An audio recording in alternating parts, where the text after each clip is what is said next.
The Filipino antonyms dami, which means much or many in English, and kaunti, which means few or little, or sometimes informally you can also say konti, or in speech or in conversations.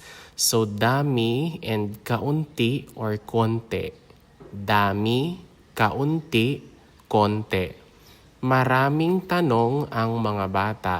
It means that the children have numerous questions or many questions.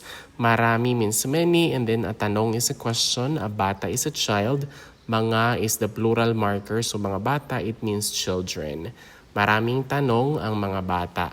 Kaunti lang ang alam niya tungkol sa kasaysayan. It means that he or she knows a little about history. Kaunti is few or little. Lang is only. Alam is like aware of or knows. And then tungkol about. And kasaysayan is history. Kaunti lang ang alam niya tungkol sa kasaysayan.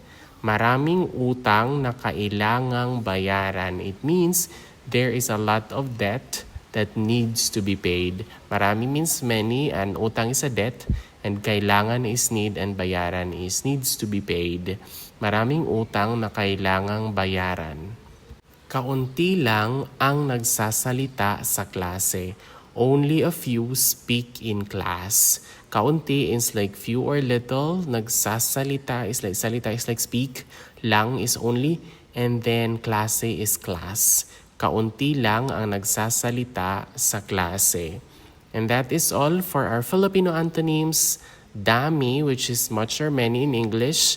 And kaunti or konti, which is few or little in English.